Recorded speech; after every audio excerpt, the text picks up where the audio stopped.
Welcome to our third social justice teach-in at CU Denver. Our topic today is Whose Black Lives Matter? The Political Influence of Racial Appeals on Instagram.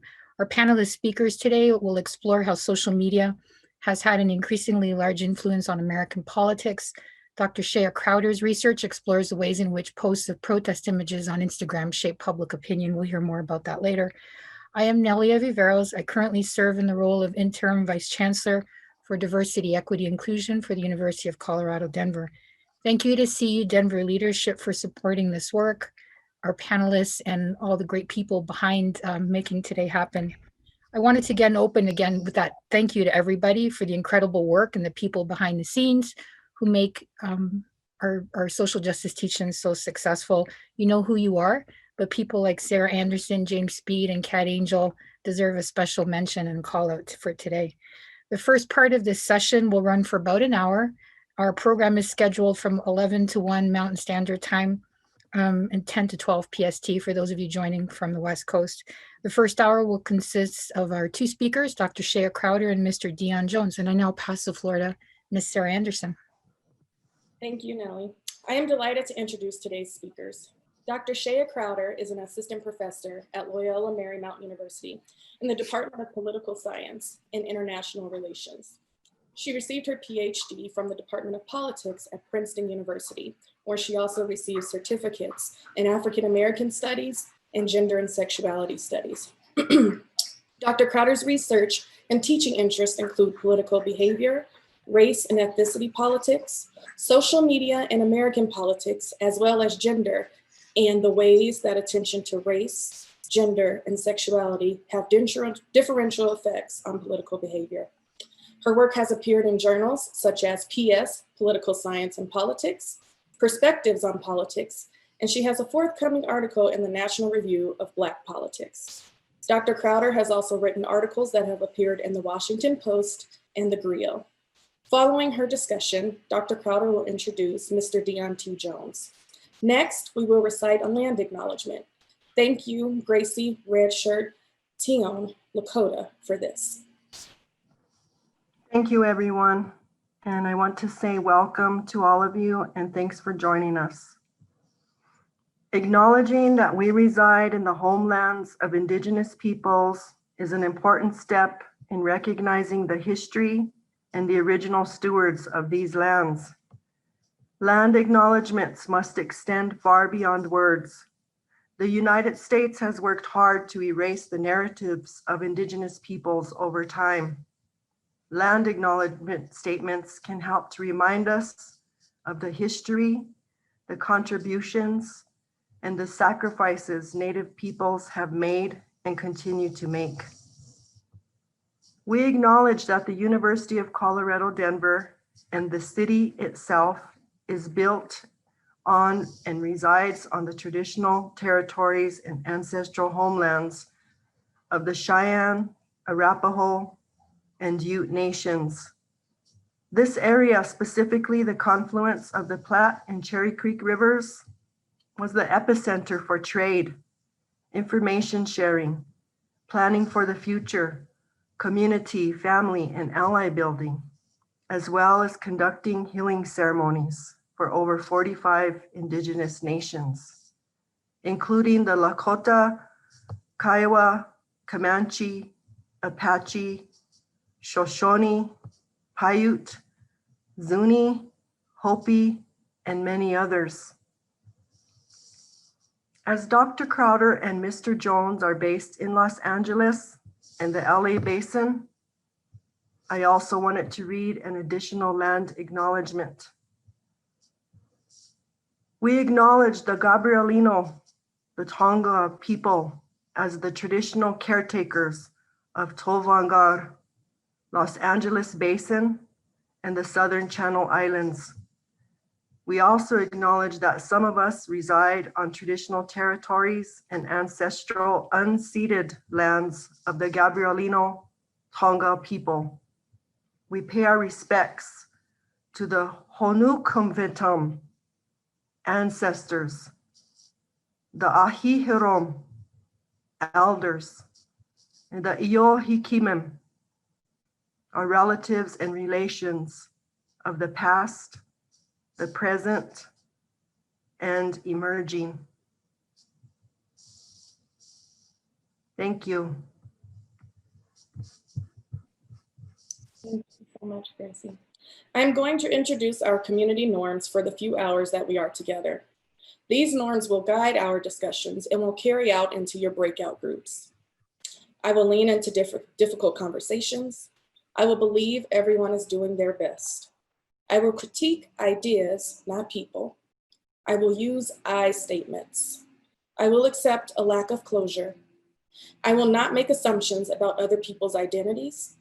I will take care of myself and take breaks if I need to.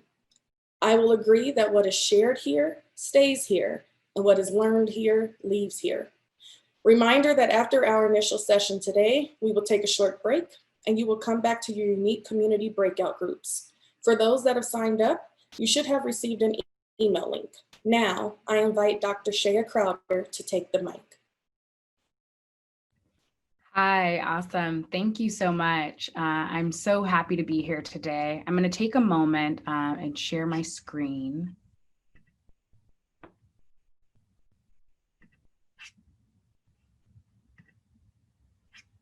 Are y'all seeing it okay?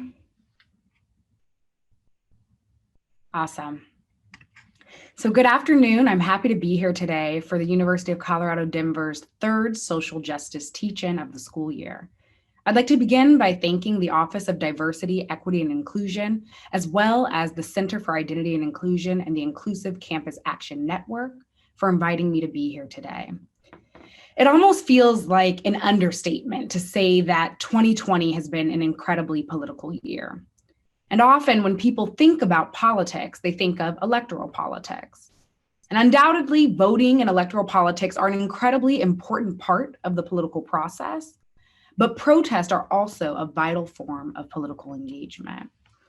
In today's social justice teach-in, I'll be presenting some of my own research that speaks to the relationship between protest, social media, and public opinion.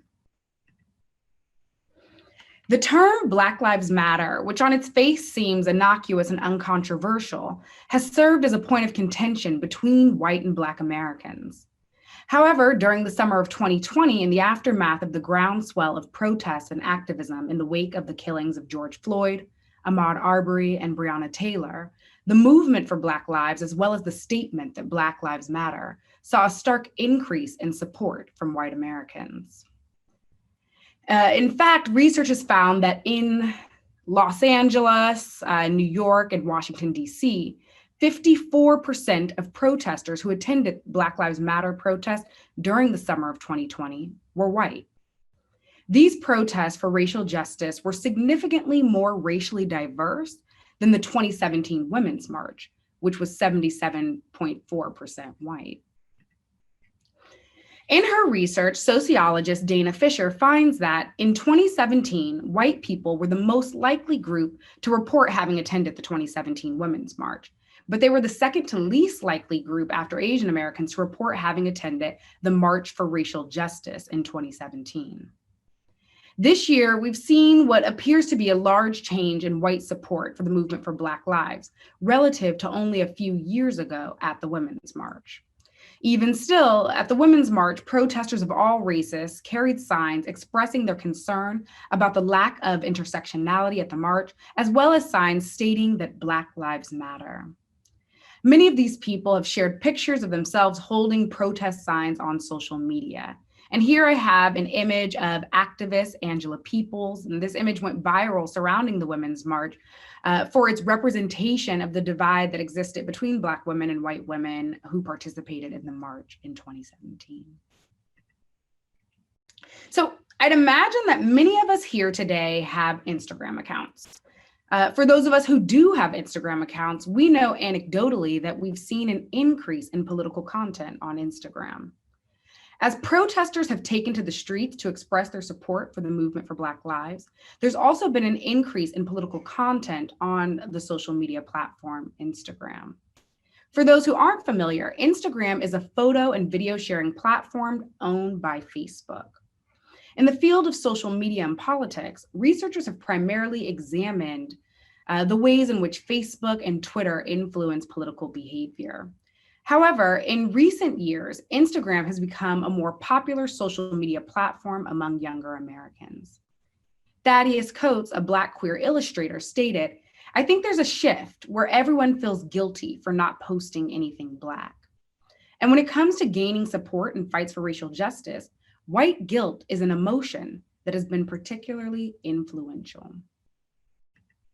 So taken together, as I consider the increase in racialized political content online, I was motivated to ask several questions. First, how does viewing racialized protest images on social media affect political behavior? Specifically, how do white people respond to protest images that depict Black protesters as opposed to white protesters? Do white respondents react particularly negatively to protest images that use the phrase Black Lives Matter? And finally, what effect do different types of emotional responses to protest images have on the likelihood that people identify racism as an important issue in this country? Okay, so I'm going to take a moment now to walk you through the rest of today's teach-in. I'll start by providing some context around the 2017 Women's March, which is the time at which I collected this data that is still so relevant today. And then I'll talk about some of the literature on the influence of mass media, social media, and political behavior. Next, I'll discuss the ways in which there are systematic biases against Black messengers in the media. And I'll talk about how emotions influence social movements. And then I'll introduce my experimental treatments. So in this project, I created Instagram posts that contain representations of protesters at the Women's March to explore how the race of the protester, as well as the message on a protester's sign, affects how people respond to protest images. I'll talk about my data and methods, my results, and I'll end with some concluding thoughts. And then I'm going to introduce my friend, artist, and activist, Dion T. Jones, to talk about some of the real life implications of protesting and posting about your protest experiences on social media. So let's get into it. Okay, so before we discuss the current political moment, I'd like to turn back the clock just 3 years to 2017. So in 2017, the Women's March was reported to be the largest recorded protest in American history. Political scientists Tehama Lopez Bunyasi and Candace Watts-Smith fielded a survey of protest participants in Washington, D.C. to understand their motivation for participating in the march. They note that protest participants carried signs expressing a broad range of political messages. Some of these signs referred to disdain for Donald Trump, while other signs displayed the words, "I'm with her," expressing support for Hillary Clinton in the aftermath of the 2016 presidential election. Importantly, for the purposes of my research, Lopez, Bunyasi, and Smith state that there were also a number of protesters with posters that made explicit racial claims, such as Black Lives Matter. And Black Lives Matter, it was invoked in reference to the Black Lives Matter movement, which began as a hashtag on the microblogging platform Twitter in 2012, when it was first tweeted by Marcus Anthony Hunter, and popularized a year later on July 13, 2013, when the founders of the movement, Alicia Garza, Patrisse Cullors, and Opal Tometi, tweeted Black Lives Matter in response to the murder of Trayvon Martin. Lopez, Bunyasi, and Smith find that one motivation that Black women had for attending the Women's March was to descriptively and substantively represent women who face oppression at the intersection of their race, gender identity, or sexuality. With this in mind, my study seeks to examine some of the emotional implications of using the Black Lives Matter hashtag in the context of these more mainstream and predominantly white political movements. So we know that many women, and particularly Black and transgender women, felt disconnected from the march. In their research, Sierra Brewer and Lauren Dundas note that the racial fault lines were clearly apparent in the signs carried at the march that belied interracial cohesion. Protesters carried signs that read, "Being scared since 2016 is a privilege," and white women elected Trump. Through these taglines, protesters expressed their misgivings about the intersectional challenges of the Women's March. One such protester was Persian American activist Amir Talay, and he made a sign that went viral on Instagram. And the sign stated, "I'll see you nice white ladies at the next Black Lives Matter march," right? And the sign, it called out white women who mobilized in large numbers for the Women's March, but were initially less supportive of the Black Lives Matter movement. Data from the 2016 Collaborative Multiracial Post-Election Survey found that in 2016, only 26% of white people identified themselves as supportive of the Black Lives Matter movement. And so that's just 4 years ago. Talay's protest sign highlights the lack of support from white people for the Black Lives Matter movement at that moment. In an interview, Talay was asked about his reactions that he received to the sign. He explained that the reactions were mixed among both Black and white people. He asserted that a lot of Black people at the march told me it was great and said, I appreciate you saying that. It felt good to show up for them. Some Black people were mad, saying, as a Black person, I couldn't get away with that sign. And they're probably right. And because they can't, someone like me has to do it. This assertion is reflective of a commonly held and often true belief that Black people are simply unable to publicly say things that white or white passing people are able to say. Talay's actions emphasize the importance of, but also the limits to allyship. Through a survey experiment by examining white people's emotional responses to viewing representations of white and Black protesters carrying signs with this exact same message, in this project, I seek to examine whether or not a Black person could, in fact, get away with carrying that sign. Okay, so now before I get into a discussion of my study, I want to briefly review the literature on mass media, social media, and American politics. So much of what we know about the relationship between media and public opinion has been learned through examinations of televisions and newspaper. So this means that depending on the race of someone pictured in newspaper articles, it oftentimes dictates whether or not people view political issues as important. So race, it plays an important role in the agenda setting effect of the media. Recent research notes that existing biases in political media attention and agenda setting effects are replicated and sometimes amplified on social media. So in the past few years, there's been a number of studies that explore the influence of social media on politics. Studies have examined the ways in which social media contributes to political polarization. And other scholarship has explored how activists and social movement organizations use platforms like Twitter to organize mobilizations. Social media, it serves as an organizing tool for both activists, organizers, and protest participants. So research by political scientist Al Tillery Jr. finds that organizations affiliated with the Black Lives Matter movement often tweet emotional responses to state-sanctioned violence and police killings of African Americans. Tillery asserts that on social media, emotional appeals hold great potential to generate protest activities. And as a result of this reality, we should dispense with the artificial distinction between expressive and strategic behavior. This expressive behavior can have a strategic sort of political impact. Tillery argues that emotional appeals online can be an effective strategy for social change. So in this study, I build on Tillery's findings by examining the influence of emotional appeals on agenda setting. Okay, so we know that when it comes to the media, race matters. Race influences how people view victims of police violence, as well as how people view political candidates.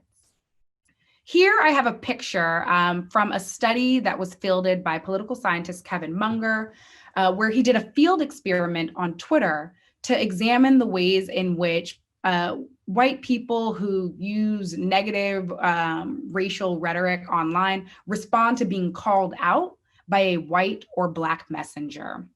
And so he demonstrated that when white people are explicitly racist on Twitter and that explicit racism is called out by a white messenger on Twitter, their number of explicit racist posts decline as compared to when they're called out by a Black messenger on Twitter. So in general, this study finds that white people are more receptive to being called out for their racism by other white people than they are to being called out by Black people. But beyond race, emotions also influence the ways in which people respond to messages that they receive through the media. And this is true when it comes to social movements as well.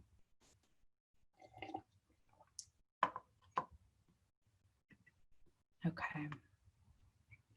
So in social movements, emotions, they're both a means and an end. This means that emotions can motivate participation in political action, but sometimes the goal of a protest is the expression of emotion in and of itself. Research has found that negative emotions have a distinct influence on political behavior. And anger has a particular influence on public opinion. So for example, in a study by political scientists Antoine Banks and Melissa Bell, they examine emotional responses to implicit racial appeals. Banks and Bell, they argue that anger has a unique influence on whites' views about race because anger and whites' negative racial attitudes are tightly linked in memory. Now, guilt, on the other hand, is an emotion that can motivate white support for racial policy. Claude Still argues that the civil rights movement and the Black Power movement forced whites to confront their participation in the oppression of Black people. These movements contributed to an awareness amongst white people of their ill-gotten advantages over Black people. Similarly, the Black Lives Matter movement has facilitated this recent sort of racial reckoning among white people who feel guilty about their white privilege. And guilt, it can have positive consequences for racial policy. Research has found that white guilt is associated with greater estimates of the prevalence of discrimination against Blacks. And other research demonstrates that whites who feel guilty about racial inequality are more supportive of affirmative action programs. So taken together, all of this literature informed my expectations as I sought out to do this research.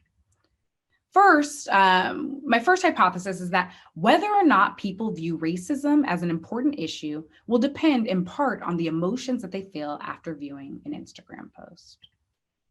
So on the one hand, I expect that annoyance and irritation, these are manifestations of anger. I expect that that will have a negative effect on the likelihood that someone will select racism as an important issue. While on the other hand, I expect that guilt will lead to an increase in the likelihood that people select racism as an important issue. My next hypothesis is that white people will respond more positively to a white messenger than a Black messenger. Okay, so now you all are getting an opportunity to take a look at the experimental treatments that people saw in this study. And so each person who was surveyed first saw one of the following Instagram posts. So here I used Photoshop and I constructed these images that are representations of women at the Women's March. I manipulated and changed the race of the protester as well as the protest sign. I selected the faces of these protesters from the Chicago Face database. And so they were rated to be similar in terms of attractiveness, age, how angry they look, their emotions. They're rated to be similar on a number of different metrics. And there are two messages on the protest sign. One message is the same message on the sign that was carried by activist Amir Taleh. And so again, that sign stated, "I'll see you nice white ladies at the next Black Lives Matter march," right? And the other sign has a deracialized message. So I don't explicitly mention race at all. This sign carried a message about privilege. And this sign states that privilege is when you think something is not a problem because it's not a problem for you personally. These images allowed me to view the influence of the race of the messenger, as well as the influence of the message carried on the sign. Okay, so now for the fun part, we're gonna get into discussing my results in this study. But first, let me walk you through my data. So I fielded this experiment on Amazon's Mechanical Turk in December of 2017. Amazon's Mechanical Turk is a crowdsourcing platform where you're able to easily collect survey data, marketing data for low cost. My total sample size was 1,800 respondents, but I restricted my analysis to white respondents, which provided me a sample size of 1,342 respondents. 58% of my respondents identified as female and 42% identified as male. In terms of ideology, on a scale from 1 to 5, 1 being extremely conservative, 5 being extremely liberal, the average respondent scored themselves around a 3.3. And the average level of education among this sample was between an associate's degree and a bachelor's degree. It's important to note that in general, MTurk respondents tend to be younger, more liberal, and whiter than the general population. Okay, so after viewing one of those Instagram posts, respondents were then asked, how did that post make you feel? And this was an open-ended question. People could respond with a range of responses, whatever sort of came up for you. And so then I used a sentiment dictionary that allowed me to sort responses into positive, negative, or neutral. So in this sentiment dictionary, it was this kind of electronic computer dictionary, the software that allowed me to input the responses that everyone gave and told me whether they're positive or negative. In this dictionary, there were 2,858 negative words and 1,709 positive words. And the scores ranged from -2, a really negative score, to +2, a really positive score. And so what we can see here is that we had about 46% of respondents who responded negatively to the protest images. We had about 31% of respondents who responded positively, and 23% of respondents had a neutral sort of response to viewing these messages. So let's get into looking at what some of these messages sort of sounded like. So when it came to positive responses, people said things like positive and powerful, or I'm glad other white people are standing up for BLM. I felt happy. But what was interesting is the broad range of negative responses. And again, this is after viewing only one post on Instagram. So after viewing these posts, people also said things like irritated, just another idiot social justice warrior creating disharmony, or so fed up with this Black Lives Matter crap, or I was sickened at the post, all lives matter, not just Black people. And so I was surprised at the sort of broad range of responses and the strong sort of emotions that came up after viewing just one post. So now we're going to take a look at how people responded based on the post that they saw. And so here these numbers present the average score within that group. So for people who saw a Black protester holding the Black Lives Matter message, on average, they had a score of -0.55. For people who saw the white protester with the Black Lives Matter sign, they had an average score of -0.36. When it came to the privilege message, the scores are a bit higher. They're less negative, right? And so for the Black protester, there was an average score of -0.08. And for the white protester, there was an average score of -0.01. So what we can see clearly here is that people responded significantly more negatively to seeing the Black Lives Matter message than they did to seeing the privilege message. In general, people responded slightly more negatively to viewing the Black protester than the white protester. But the large difference that we're seeing here is in the way that people responded to the message, right? And so let's just take a look at how that looks graphically. So here I've plotted the same numbers that we saw in the previous chart, but this blue line represents the Black Lives Matter message, and this orange line represents the privilege message. So you're able to see that people responded significantly more negatively to the Black Lives Matter message than they did to the privilege message. This suggests that in 2017, the invocation of Black Lives Matter may have carried such a strong effect on white subjects that it kind of washed out the effect of the race of the messenger. Because while there's a slight difference from Black protesters to white protesters were viewed slightly more positively. The difference isn't statistically significant. So in a way, holding a sign that says Black Lives Matter almost racialized the white messenger.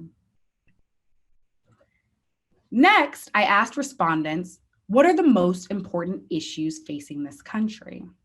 And so the potential responses included terrorism, education, racism, healthcare, police brutality, women's rights, immigration, national debt, and gay rights. But due to the racial nature of the Black Lives Matter post, I selected racism as the outcome of interest. And so to explore the relationship between emotions and agenda setting, I disaggregated the negative emotions that people expressed when I looked at that open-ended response to explore how different types of negative emotions influence whether or not people are likely to view racism as an important issue. So here we're focusing on whether or not the difference between people who said that they felt guilty as opposed to people who said they felt annoyed and irritated. So here I've plotted the predicted probability of selecting racism as an important issue. And this figure plots the change in support between respondents who say that the post made them feel annoyed and irritated, as opposed to those who did not say that, and those who say the post made them feel guilty, as opposed to those who did not.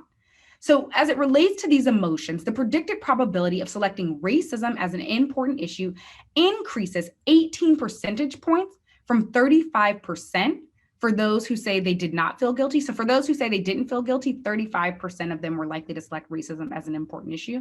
But it jumps up 18 percentage points to 53% for those who say that they did feel guilty. So when white people expressed guilt after viewing the post, they were 18 percentage points more likely to select racism as an important issue that needs to be addressed in this country. But we see the reverse effect when it comes to feeling annoyed or irritated. So the predicted probability of selecting racism as an important issue decreased 11 percentage points from 37% for those who didn't feel annoyed or irritated to 26% for those who say they did feel annoyed and irritated. So here we can see for those who did feel annoyed and irritated, there was a decrease in support. So taken together, in this study, I found that in certain contexts, the content of the protest message may matter more than the race of the messenger pictured in the message. Regardless of race, people responded significantly more negatively to the Black Lives Matter messaging than the privilege message. So this kind of shows the ways in which white guilt can have a powerful influence on support for addressing racial issues. I find that feelings of annoyance and irritation, variations of anger have a negative influence on respondents' likelihood of selecting racism as an important issue, while guilt has the opposite effect on respondents' likelihood of selecting race as an important issue. So in the past few years, we've seen a significant change in public opinion surrounding the Black Lives Matter movement since the 2017 Women's March. In this experiment, it shows us the influence of viewing one social media post. But in the past few months, people have had timelines full of messages stating that Black Lives Matter. So in light of this change, I'd like us to kind of think about the real life implications of protesting and posting in support of Black lives. And so to do some of this work, I'm going to bring in my friend, artist and activist, Dion Jones, and I'll start by providing a brief introduction.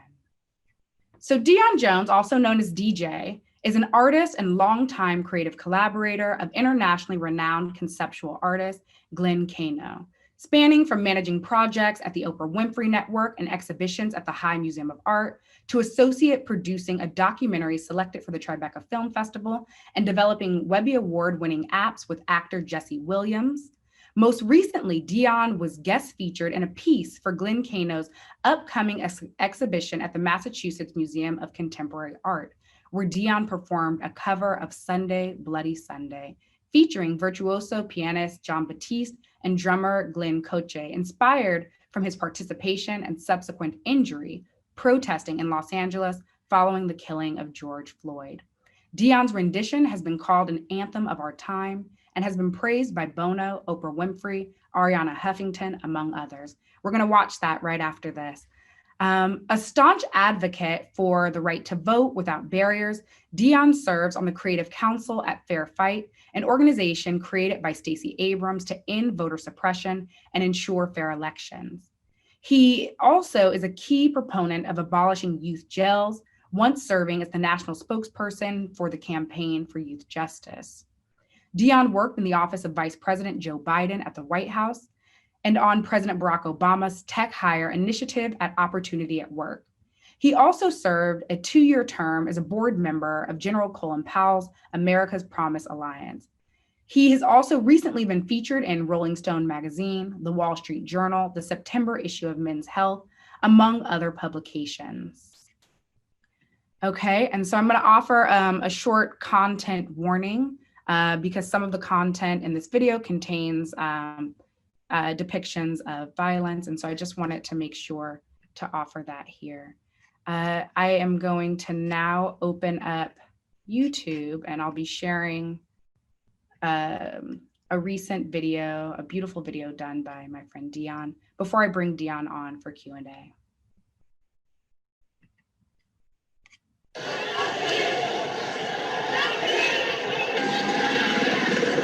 They won't let us leave. They will not let us leave. We're boxed in all around. We're boxed in all around.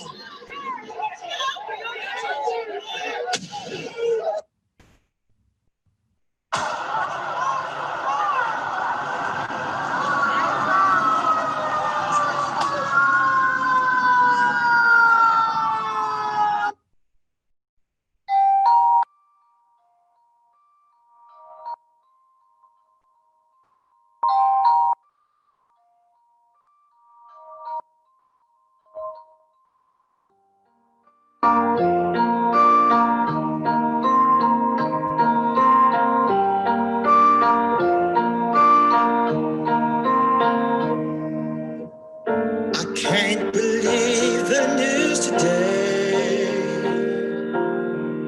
Well, I can't close my eyes and make it go away. How long must we sing this song? How long?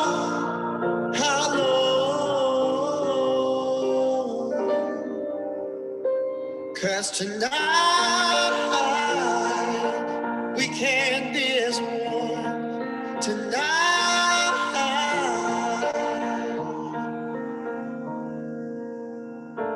Broken bottles under children's feet, bodies strung across the dead-end street. But I won't heed the battle call. It puts my back up against the wall. Sunday, bloody Sunday. Sunday, bloody Sunday. How long must we sing this song? How long?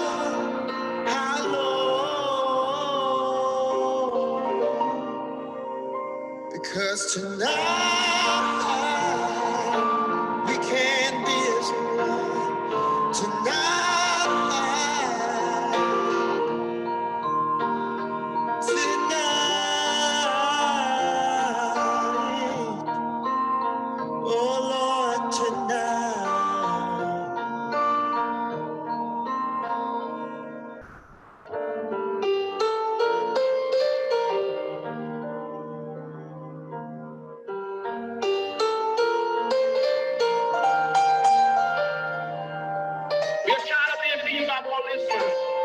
We're tired of seeing our people locked up in jail over and over again. And then you call us be patient. How long can we be patient? Sunday, bloody Sunday. Sunday, bloody Sunday. Sunday, bloody Sunday. Sunday, bloody Sunday. Wipe the tears from my eyes. Wipe the tears from my eyes. They can't beat me, can't break me, can't kill me now. 'Cause the battle has just begun. We claim the victory that Jesus won on on Sunday, bloody Sunday.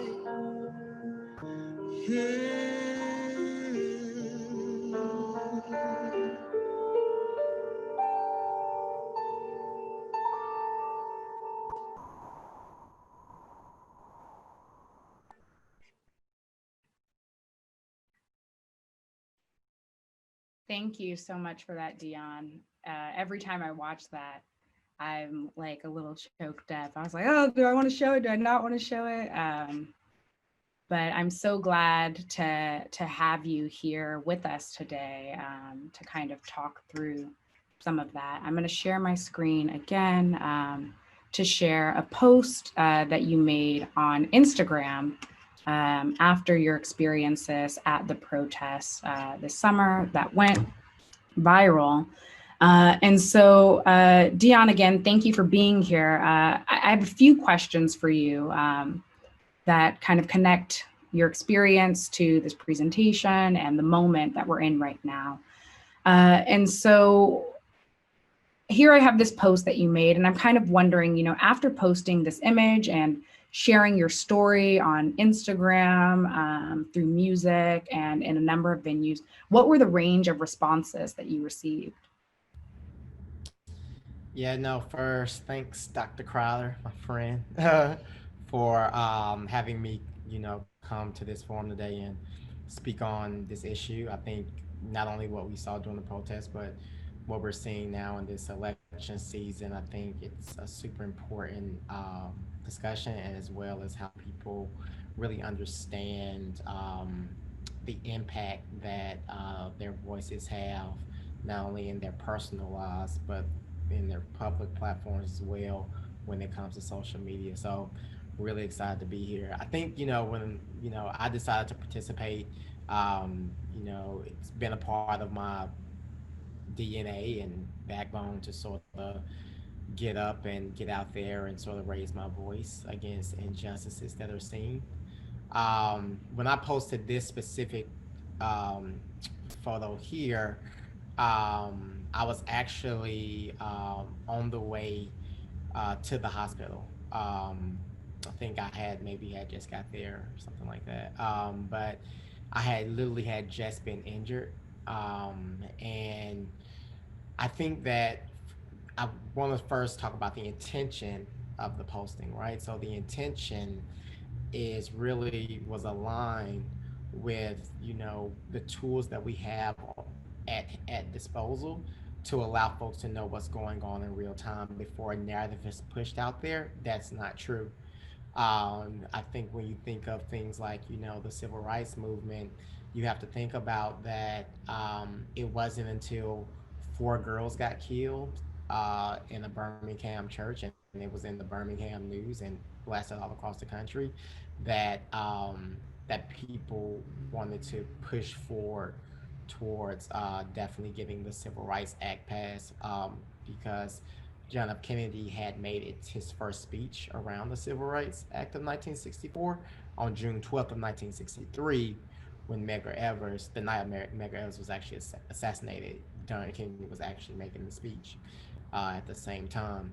If we think about Selma, it wasn't until at 8 p.m. in primetime television that those images of John Lewis and other folks getting beat on the bridge on March 7th in 1965, that President Johnson was saying, yo, we need to pass this Voting Rights Act. And if you take it a little further, it actually wasn't until a white woman named Viola Liuzzo was killed by some Klansmen on her way back from the second march that Dr. King led, the successful one to Birmingham. It wasn't until the news of her death that he actually went and made his famous "We Shall Overcome" speech.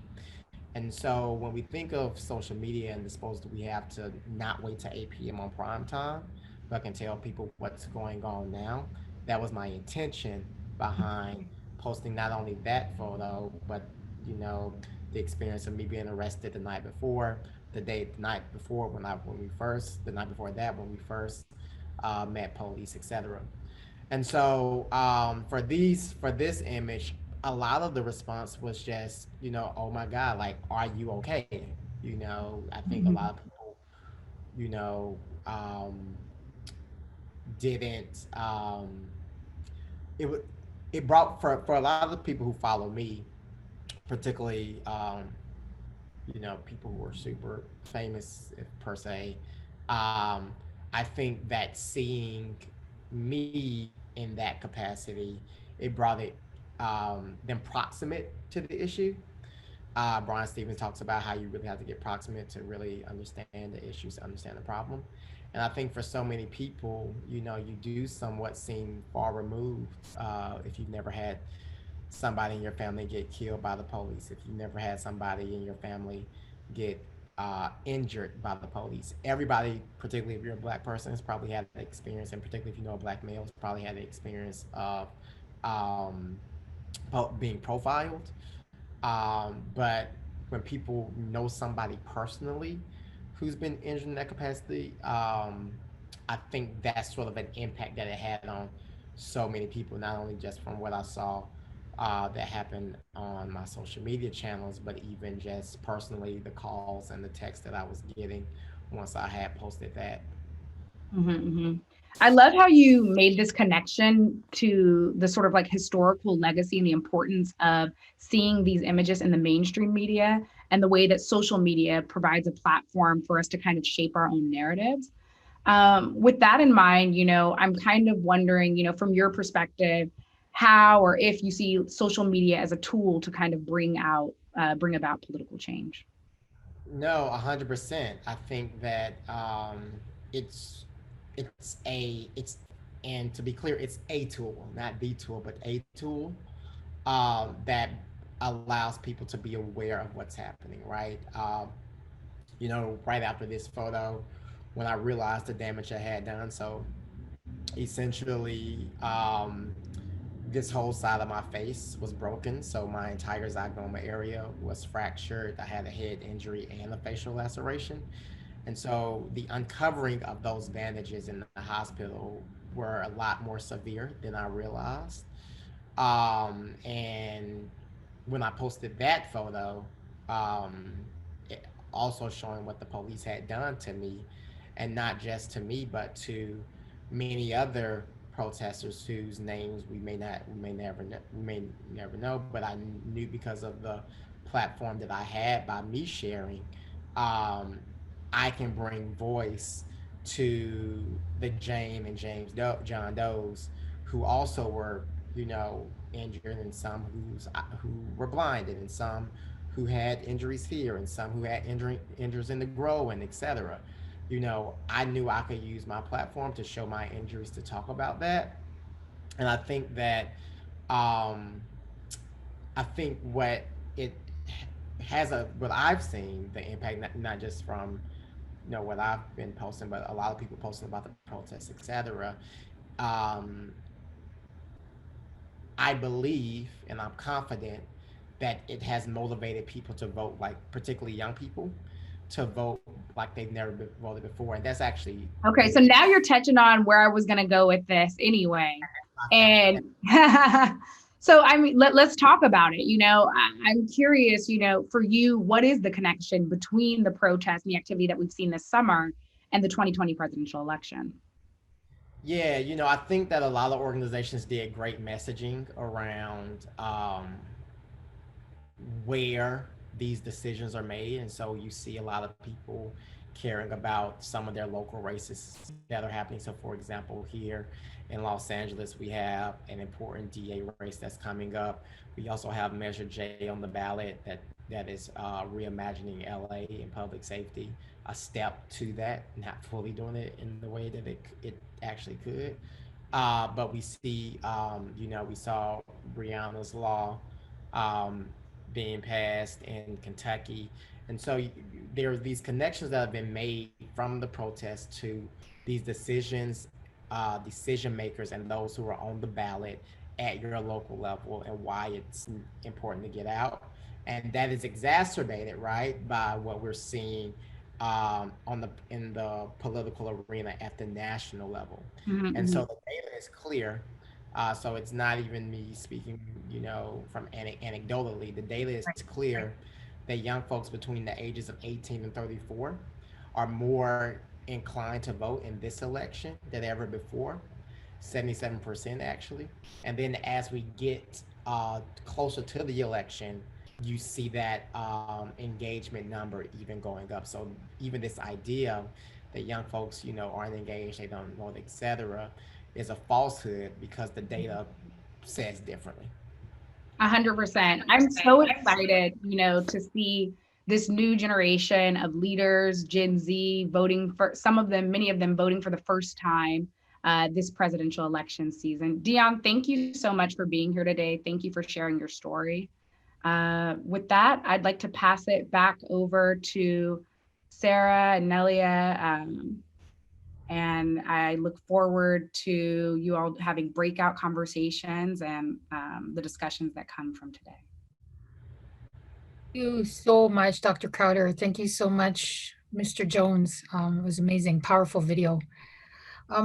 So I want to take a moment to say thank you again. And we're so grateful for the expertise and time of our panelists today and the people behind the scenes who made today happen.